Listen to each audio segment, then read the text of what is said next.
12월은 겨울이고 차기도 해서 조금 움츠러드는 날이기도 하지만 이 모든 것을 넘어설 수 있는 기쁨과 소망이 있는 이유는 이 성탄이 있는 계절이기 때문에 그렇습니다. 구주 예수의 성탄의 기쁨과 소망이 우리 모든 심령과 삶 가운데 가득하기를 주의 이름으로 축복합니다. 우리는 성탄절을 기다리며 예수님을 기다리며 또 다시 오실 그 왕을 기다리고 있습니다. 2024년도 12월 달에 우리는 예수님을 기다리는 사람들이라는 주제로 시므온 그리고 안나, 목자들을 살폈습니다. 올해는 이어서 박사들, 그리고 다음 주에 요셉, 그리고 25일 성탄절 예배 때는 어머니 마리아의 모습을 살피려고 합니다. 어떤 마음과 어떤 기도로 우리는 성탄절을 기다리고 예수의 탄생을 음미하고 기대하며 기뻐하고 있습니까? 오늘 이 박사들의 모습을 통하여 예수를 기다리는 우리의 삶의 모습이 무엇이어야 하는지, 어떠해야 하는지를 살펴보며 구주 성탄과 다시 오실 주님을 기다리는 그런 소망이 우리 가운데 가득하게 되기를 바랍니다. 1절, 2절 말씀을 읽어보겠습니다. 시작. 헤로드 왕 때에 예수께서 유대 베들레헴에서 나시매 유대인의 왕으로 나시니가 어디 계시냐? 우리가 동방에서 그의 별을 보고 그에게 경배하러 왔노라. 한 번쯤은 이런 그림들을 우리가 다 보셨을 것입니다. 박사들이 나귀를 타고 저 먼 곳에서부터 별을 따라오는 그림 말입니다. 동방에서 온 박사들의 이 사건은 마태복음에서만 기록을 하고 있습니다. 동방으로부터 할 때 동방은 어떤 지역을 말할까요? 구약 성경에서 동방은 이방 지역을 가리키는 지명이기도 합니다. 그러니 저 이방 곳에서 이방 사람들이 그 별을 보고 예수님께 경배하러 왔다는 것입니다. 마태는 이 기록을 통하여 메시아, 우리의 구주가 유대인들인 우리들만 위한 것이 아니라 그것을 먼저 알아보고 먼저 경배하러 온 자들이 저 이방인들이라는 것입니다. 그 왕은 유대인의 왕일 뿐만 아니라 만유의 왕이시라는 사실을 이 기록을 통하여 말하고 싶은 것입니다. 동방이라고 하니까 학자들은 그곳이 구체적으로 어디일까라는 연구를 활발하게 했습니다. 후보로 거론되어지는 유력한 곳이 세 곳인데요. 그 중에서 가장 많은 지지를 받는 동방은 페르시아입니다. 이 페르시아는 예루살렘에서부터 약 800km 떨어져 있는 곳입니다. 엄청 먼 곳입니다. 그 먼 곳에서 별을 나타남을 보고 이게 예사롭지 않는 별이라는 것을 그들은 확신했습니다. 자기 나라 땅이나 자기 인근의 왕이 아니라 저 먼 곳에 왕이 태어난 것이고 그 왕은 다만 그 나라의 왕일 뿐만 아니라 그 별을 지켜보는 모든 만유의 왕이라는 사실을 그들이 알고 믿었던 것입니다. 그래서 그들은 그 크고 먼 거리를 지나서 그 왕에게 경배하러 온 것입니다. 이 모습을 보는 지인들이 어떻게 반응했을까요? 너 재정순이니? 너가 지금 이 일을 그만두고 어떤 왕인지도 모르고 도대체 우리 왕도 아닌데 왜 그래? 하지만 이 모든 것을 물리치고 갈 수밖에 없었던 것은 그들이 본 별은 확실한 왕의 별이었습니다. 그 왕은 만유의 왕이라는 사실을 그들의 이 헌신과 열의에 찬 모습이 우리에게 잘 말해줍니다. 박사들이라고 했는데 이 박사들이라는 단어는 마고이라는 단어를 씁니다. 페르시아와 바벨론에서 점성과 꿈을 해석하는 지혜자들을 말합니다. 왕 곁에서 나라의 중요한 정책을 결정하고 도울 때에 이 지혜자들이 옆에서 간언을 하고 길을 가르쳐주는 그런 고위 관리직임에 틀림없습니다.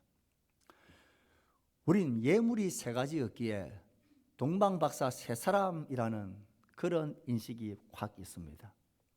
그러나 아무리 생각해봐도 그 고위 관리직의 사람이 이 먼 거리를, 그것도 만유의 왕이라고 절대적으로 믿는 그 왕을 아련하기 위해서 오는 길을 오늘 앞에서 보았던 이 단촐한 세 사람이 낙타를 타고 왔을 것이라고는 상상이 안 됩니다. 그건 합리적인 추론이 아닙니다. 그래서 학자들은 그 당시의 사절단이나 그 당시의 문화를 배경을 연구한 학자들은 최소한 이 여행단은 70명의 사람들이었을 거다. 최소한 70명이 넘는 사람들이 그 고위 관리직이 왕을 아련하는 그 사절단으로 오는데 이 많은 무리들과 많은 준비를 하고 이 먼 길을 왔을 것이다 라고 봅니다.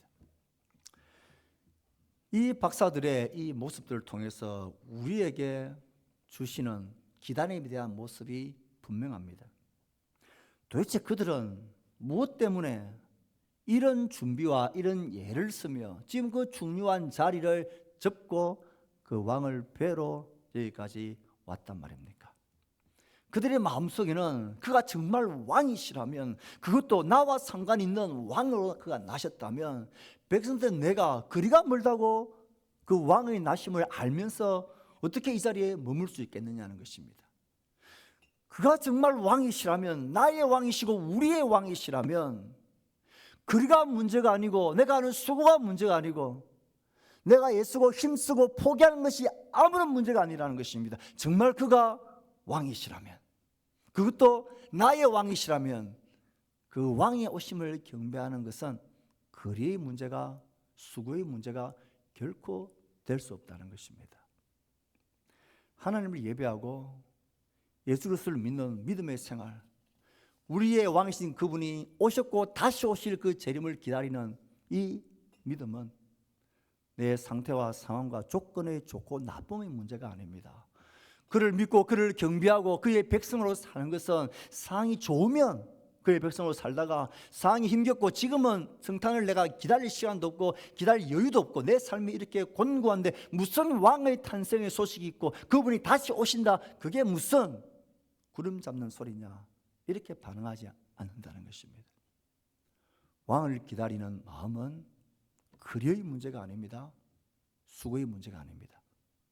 믿음의 문제이고 고백의 문제입니다. 성탄을 기다리며 또 다시 오실 주님을 기다리며 이 믿음의 길을 걷는 우리의 고백은 어떠합니까? 이 성탄절과 다시 오실 주님을 기다리는 우리의 마음속에는 어떤 가족들 간의 즐거운 모임을 하고 어떤 선물을 주고받으며 어떻게 우리가 기뻐하고 즐거워할까에 집중되어져 있습니까? 정말 그분이 나를 다스리시는 우리의 왕으로 오셨고 그분이 다시 오실 왕이라는 사실에 대한 이 감격하는 믿음의 고백으로 우리는 그를 기다리며 구주 성탄을 기뻐하고 있습니까? 그 기쁨과 그 믿음은 그 거리에 멀고 그 애쓰고 수고로움, 이런 모든 것들을 상시하고도 남을 수 있는 그런 열렬한 기쁨과 열정으로 우리의 삶을 살아가게 하고 있습니까? 정말 그분은 나의 왕으로 쏘신 분이 맞습니까? 정말 그분은 지금도 나의 왕으로 통치하시고 다시 이 땅을 밟고 오실 만유의 왕이십니까? 우리는 그분을 기다리며 그분을 즐거워하며 사는 하나님의 백성들입니까? 이 성탄을 기다리는 우리들은 어떤 열정과 어떤 믿음의 고백들로 우리의 마음이 뜨거워지고 있습니까? 저는 이 본문의 말씀을 볼 때마다 늘 의문점이 있었던 게 있습니다. 왜냐하면 오늘 말씀을 다시 보면 헤로드 왕 때에 예수께서 유대 베들레헴에서 나심에 동방으로부터 박사들이 예루살렘에 이르러. 이상하지 않나요? 예수님이 어디에서 나셨다고요? 베들레헴에서. 그런데 박사들은 지금 어디에 이르렀다고요? 예루살렘에. 아니, 별이 나타났고 그 별을 따라왔다면, 별을 매일매일 따라왔다면 그들은 낮에는 쉬고 밤에 야간 행궁을 했을 것이 틀림없습니다. 별은 낮에는 보이지 않으니까. 그렇게 따라왔으면, 그렇게 쭉 따라왔으면 그 별이 길을 잃지 않고서야 왜 베들레헴으로 직행하지 않고 예루살렘으로 갔느냐는 거예요. 별이 길을 잃어버린 것입니까? 아니면 이 별이 나타났을 때는 정말 그 별의 점성가로서의 기술과 지식을 가지고 그 별이 어디에까를 조사해 보니까, 그리고 그렇게 따라와 보니까, 추론해 보니까 그 땅은 저 유대 땅이다. 그래서 그들이 그 별을 보고 출발해서 유대 땅까지 왔습니다. 아, 유대 땅이니까 왕으로 나서니까 당연히 어디에요? 왕궁에 있겠죠. 그 왕궁이 있는 예루살렘 헤롯궁에 그들이 가는 것은 상식적이고 이성적인 생각이고 판단이었음에 틀림없습니다. 그러므로 그 별이 매일매일 그들을 따랐다면 별이 길을 잃지 않고 않는 한 그들이 아마 이런 상상도 가능합니다. 그렇게 별을 따라 밤에 너무 지쳐서 야간 행군을 계속 해왔는데 이제 보니까 저 별이 유대 땅으로 우리를 인도하는구나 라는 것을 어느 날 깨닫게 되고, 이제는 별 볼 필요도 없다. 유대 땅이면 당연히 왕궁이고 왕궁이 있는 예루살렘이고 헤롯 왕궁에 가면 틀림없다라는 이런 섣부른 판단을 빨리 했는지도 모르겠습니다. 어쨌든 예수님은 베들레헴에 태어났는데 그들은 예루살렘 왕궁에 와 있습니다. 이게 왜 속이 타는 일이냐면, 그들이 만약 예수님이 태어나신 베들레헴으로 직행했다면, 예수님이 계신 그곳으로 직행했다면 이 헤롯 왕이 그것을 몰랐을 거고, 그러면 헤롯 왕이 자기 자리를 위협하는 그 왕의 난 소식을 듣고는 소동하는 일도 없었을 것이고, 심지어 나중에는 그 소식을 듣고 2살 아래의 임금 근방의 아이들을 모조리 살인하는 이 처참한 일도 일어나지 않았을 텐데, 왜 그들은 예루살렘이 아니고 베들레헴이 아니고 예루살렘에 가 있느냐는 거예요.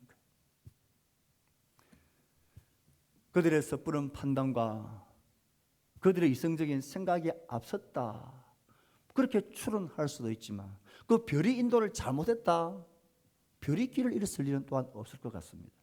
여러 가지를 추론해 보면 이런 결론을 내릴 수가 있습니다. 동방에서의 그들은 진짜 별을 본 것입니다. 그 별이 왕의 별인 줄 알고 그 별을 연구하고 또 어느 정도 그 별이 계속 그들의 걸음을 인도했을 수 있습니다. 그러다가 유대 땅인 줄 알고 그들은 인간적인 판단과 생각으로 왕궁에 갔던 것입니다. 왜 이렇게 판단할 수 있냐면, 그 별은 그 중간에 없어진 것 같아요. 그래서 헤롯 왕이 말을 듣고 나와서 다시 가려고 할 때 다시 별이 나타나고 동방에서 보았던 그 별이 나타났다 그랬습니다. 그러니 출발 때는 별을 보고 그 지역을 짐작했고 그 지역에 와서는 당연히 왕궁으로 갔다라고 보아지는 게 합당한 추론인 것으로 보입니다. 그런데 그들의 이 추론만으로 끝나는 게 아니라 여기엔 이들의 추론에도 불구하고 하나님의 놀라운 섭리와 일하심이 있다는 것을 부인할 수가 없습니다. 지금 예루살렘 유대인들은 구주 메시아의 탄생에 대해서 깜깜무소식입니다. 그래서 헤롯 왕궁에 박사들이 도달했고 그들의 열정과 그들의 경배의 모습은 이게 장난이 아니고 그냥 꿈이 아니라는 것을 알았고, 그래서 헤롯 왕을 그 소식을 들은 헤롯 왕은 놀라고 근심하고 온 예루살렘이 소동했다라고 이야기합니다. 잠잠하게 있던 메시아의 탄생에 대해서 잠잠하게 귀막고 있던 그들 속에 하나님은 경종을 울리면서 이 이방 사람들을 통해서 약속한 그 메시아가 태어났다는 사실을 공적으로 왕궁과 그 백성들에게 선포하시는 하나님의 위대한 사역이 여기에 있습니다. 아이들이 죽임을 당하여 탄식하고 우는 그 소리는 이미 구약에서 예언되어져 있었습니다. 그 고통을 우는 일들이 일어나게 될 것을 말씀하셨을 뿐만 아니라 그 아들이 애굽으로 피신을 갔다가 애굽에서 내가 다시 그를 불러들여야 할 거다라는 하나님 말씀도 이 사건을 통하여 성취가 되어집니다. 그러니 그들이 베들레헴이 직행하지 않고 예루살렘에 가 있는 것은 그 사건을 통하여 구주 탄생에 대한 공적인 선포와 그 구주 탄생의 예언에 관한 모든 말씀의 성취가 온전히 이루어져야 했기 때문에 그렇고, 하나님의 놀라운 섭리가 그들 가운데 있었습니다. 이 말씀을 생각하고 기록하면서 이런 하나님의 안타까운 마음이 느껴졌습니다. 정말 왕이 어디서 났느냐? 대제사장과 서기관들, 율법학자들인 그들을 부릅니다. 이 박사들이 왕이 났다고 말하는데 도대체 그 왕이 어디서 났느냐? 너희들 알 것 아니냐? 그들은 알았습니다. 하나님이 약속하신 말씀대로 유대 땅 베들레헴에서 구주가 날 거고 메시아가 날 것이라고 예언되어져 있습니다. 베들레헴입니다. 그런데 그들은 지식적으로 알았지만 이 메시아, 하나님 보내신 그 왕의 탄생에 대해서 그들은 조금도 움직이지 않았습니다. 그들은 하나님 약속하신 구주 탄생에 대해서, 메시아의 탄생에 대해서 지식적으로는 알고 있었지만 그 이방 사람들을 통하여 증거되어진 하나님의 공포 앞에서도 그들은 무담담합니다. 오히려 정보를 제공함으로 왕이 비참한 살육을 하는 그 일을 앞잡이가 되어지고 있는 그 일밖에 하지 못하고 있습니다. 저는 이 모습을 보시고 있는 하나님이 얼마나 답답하셨을까. 그래서인지 그 박사들이 왕의 말을 듣고 갈 때에 동방에서 보던 그 별이 문득 앞서 인도하여 가다가 문득 마침 다시 그 별이 나타났다는 것입니다. 사실은 이 율법학자들과 대제사장들과 서기관들이 정말 하나님의 말씀을 그대로 믿었다면 이 별이 다시 나타날 필요가 없었습니다. 어떻게 했어야 마땅합니까? 와, 우리가 그렇게 기다리고 있었던 메시아의 탄생이, 우리가 무감각하고 있던 메시아의 탄생이 당신들을 통하여 그 별이 나타남으로 우리에게 하나님이 말씀하시는군요. 예, 맞습니다. 그 별이 당신을 여기까지 인도했습니다. 예, 이제는 그 별 없어도 됩니다. 우리가 말씀을 가졌고 우리가 그곳이 어딘지를 정확하게 알고 있습니다. 베들레헴입니다. 이곳이 아니라 베들레헴으로 가셔야 합니다. 같이 갑시다. 이제는 우리가 당신에 앞서서 당신을 하나님 약속하신 메시아 구주의 왕역으로 우리가 당신을 이끌겠습니다. 이제 우리를 따라오십시오. 그러면 됐는데 그들은 하나님 약속의 말씀을 주신 것, 베들레헴에서 태어나기도 하신 그 언약의 성취에 대해서 믿지를 못했습니다. 하나님이 그들에게 말씀을 주신 것은 너희들이 구주를 찾는 자들에게 별이 되라고, 그들을 인도해 달라고. 그것을 그들이 안 하고 꼼짝하지 않고 있으니까 다시 별이 나타날 수밖에요. 사실 이 별이 다시 보였을 때 박사들은 기뻐하고 기뻐했지만 하나님은 마음이 아프셨던 것 같아요. 너희들이, 말씀을 맡은 너희들이, 나를 믿는다고 하는 너희들이, 하나님의 약속을 믿는다고 하는 너희들이 제대로 믿고 너희들이 이 말씀을 붙들고 살았다면 너희들이 별이 되어야 하는데, 너희들이 그를 찾는 자들에게 길을 안내하고 너희들이 그 길을 비춰줘야 할 그 별로 내가 너희들을 불렀는데 너희들은 왕에게 아첨하고 너희들의 기득권을 잃어버리려 하지 않으려 하고 위협을 당하려고 하지 않는 그 방만함 때문에 내가 다시 동방에서 보았던 그 별을 다시 그들에게 비추게 하신 것입니다. 우리는 이 말씀을 묵상하면 가슴을 쳐야 될 일입니다. 사랑하는 성도 여러분, 우리는 구주 탄생에 주님을 기다리고 그 예수님이 다시 오실 재림을 기다리며 살아가는 우리의 삶인데, 하나님은 또 그 왕이 오심을 위해서 어떤 수많은 별들을 우리 앞에, 그 이 세상들 앞에 하나님께서 그 별을 밝혀야 되겠습니까? 어떤 큰 별이 그들에게 필요하겠습니까? 하나님 이미 별된 우리들을 그들의 주위에, 이 세상의 수많은 별들을 하나님은 우리에게 허락하셨습니다. 우리가 별입니다. 우리가 예수께로 인도하는 별이 되어야 하고, 우리의 빛나는 찬란하고 성결한 삶이 우리 예수를 증거하는 이 고백이, 태어나신 예수 그리스도, 다시 오실 만유의 주를 향한 인도하는 별입니다. 이 세상엔 다시 하늘의 놀라운 기적 같은 별들이 필요 없습니다. 하나님 우리 모두를 별들로 부르셨고 우리를 별들로 빛나게 이 세상에 우리를 두셨습니다. 재림을 기다리며 주의 성탄을 기다릴 때에 우리는 별들을 바라보면서, 잔치된 별들을 바라보면서 내가 곧 별이라는 사실을, 내가 곧 별이어야 한다는 사실을 잊지 마시기를 바랍니다. 아이들은 스타, 우상들에게 정말 정신을 못 차리는 것 같아요. 지금 나라가 정책적으로 K-팝이니 K-푸드니 K-뷰티니 K-드라마니 이 많은 것들을 자랑하고 떠벌리지만, 이런 사람들이 스타라고 그들이 열광하지만 세상이 말하는 스타들과 하나님이 말하는 스타는 다릅니다. 세상이 말하고 세상이 추구하고 되고 싶어하는 스타들은 스스로 빛나고 자기를 바라고 자기가 영광받는 스타, 그 별이 되는 것을 꿈꾸고 기대합니다. 세상은 그렇게 살아갑니다. 우리의 자녀들 향해서 너희들 빛나고 성공해라, 출세해라, 별이 되라고 그들에게 외치는 소리입니다. 성경과 하나님이 말하는 별은 그런 별이 아닙니다. 예수 그리스도를 보여주는, 그 사람과 함께 있었고 그 사람과 삶을 나누고 그 사람의 빛나고 거룩한 삶을 보면 와, 예수님에게로 인도되어지는 그 별 말입니다. 그게 진짜 스타입니다.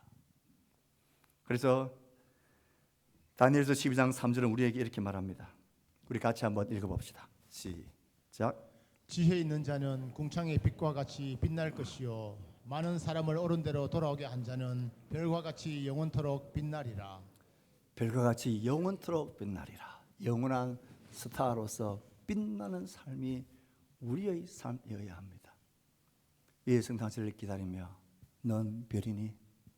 넌 빛나는 별로 존재하고 있니? 너는 예수에게로 인도하는 빛나는 별로 살고 있니? 물으신 이 물음 앞에 우린 대답해야 합니다. 예수님을 기다리고 경배했던 목자들의 절정의 모습은 주님 앞에 와서 드린 그들의 예물에 담겨 있습니다. 우리 11절 12절 집에 들어가 같이 한번 읽어봅시다. 시작. 집에 들어가 아기와 그의 어머니 마리아가 함께 있는 것을 보고 엎드려 아기께 경배하고 보배 합을 열어 황금과 유향과 몰약을 예물로 드리니라. 그들은 꿈에 헤롯에게로 돌아가지 말라 지시하심을 받아 다른 길로 고국에 돌아가니라. 우리 이전에 어릴 때 많이 했던 숨은 그림이 아니라 틀린 그림 찾기를 해보겠습니다. 보십시오. 틀린 그림을 찾아보십시오. 방금 읽었던 말씀과 틀린 그림입니다. 예, 오늘 말씀은 어디에 들어가? 집에 들어가. 그럼 지금 아직도 어디에 있습니까? 구유에 있습니다.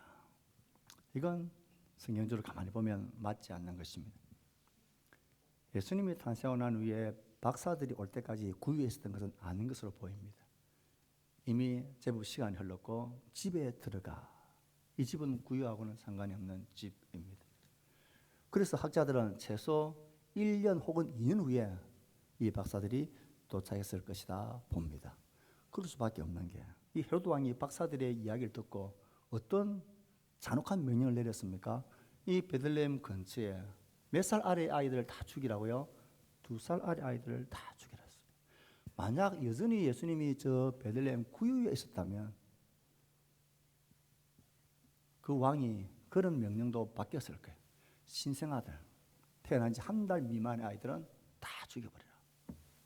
그런데 2년, 2살 이하로 보면 이들이 도착한 것은 주님이 태어나시고 난 후 제법 시간이 지난 것입니다.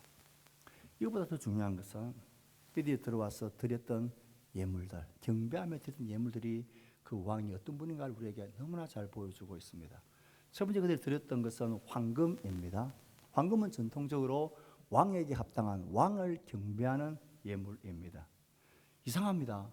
이 학자들이, 박사들이 누군지 이름도 기록하지 않고 있고 그냥 두루뭉실하게 동방에 쓰라고 말만 하고 있으면서 유독 마태가 정확하게 기록하고 있는 것은 그들이 드린 예물은 정확하게 기록을 하고 있습니다. 왜 그럴까요?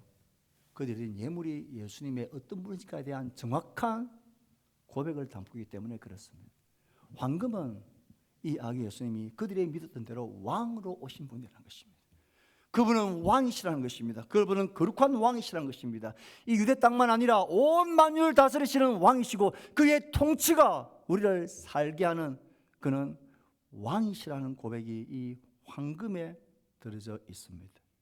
우리는 그 왕의 드린 이 황금을 보면서 예수 그리스도가 왕이심을 다시 한번 고백합니다.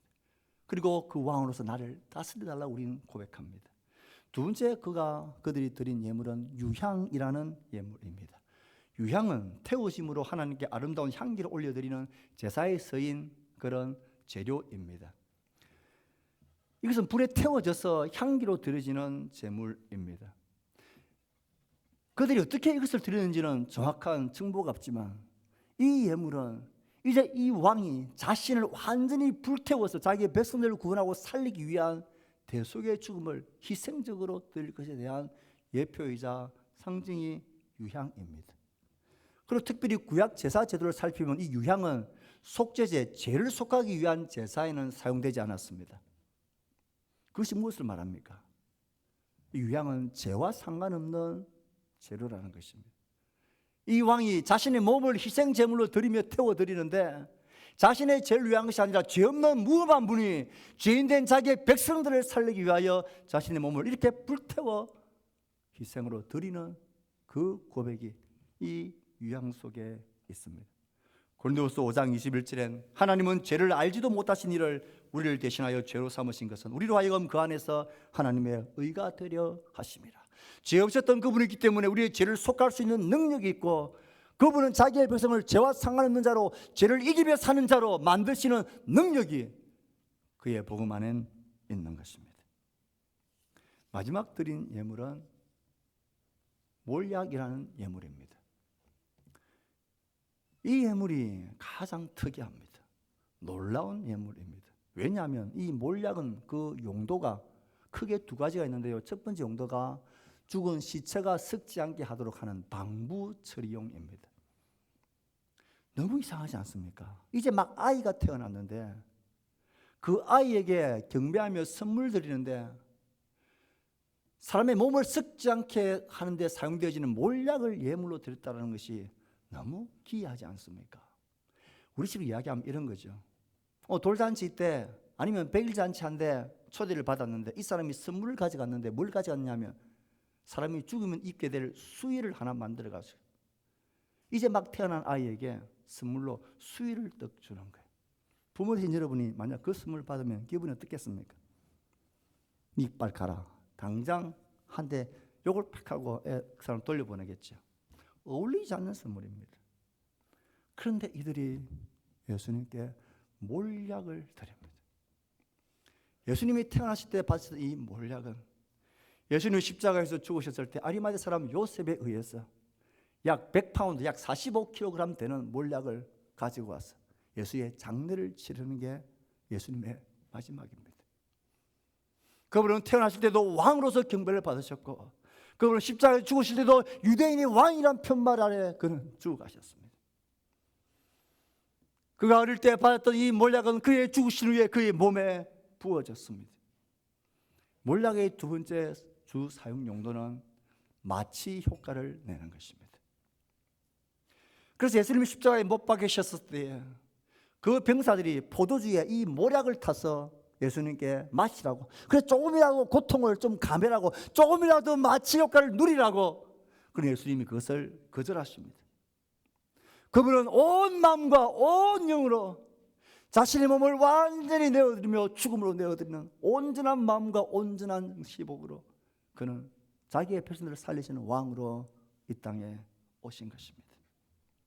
그래서 그는 자기의 백성을 찾아서 자기 목숨을 내어주기 위해서, 자기를 죽이기 위해서 이 땅에 오셨고, 그 생명으로 우리들은 살아나고 영원한 생명 가운데 기뻐하며 있는 것입니다.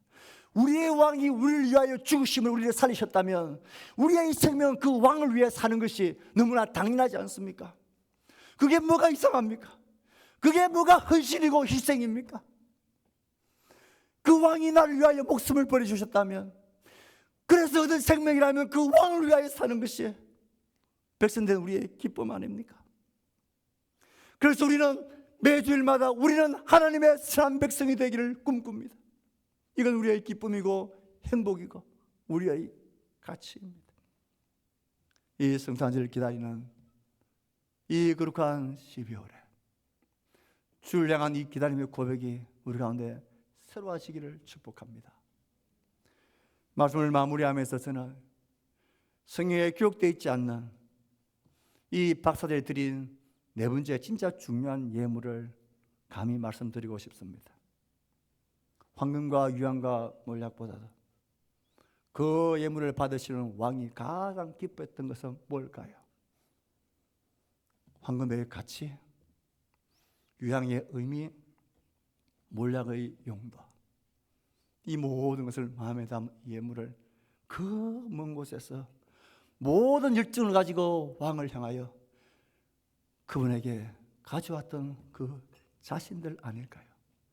예물이 중요하다면 지금처럼 이야기하면 우편으로 보내면 되고, 그것도 아니라면 종들을 시켜서 그들의 편에 그 왕에게 가서 바쳐라 하면 되는데, 그들은 굳이 스스로가 이 모든 예물을 가지고 와서 왕께 경배합니다.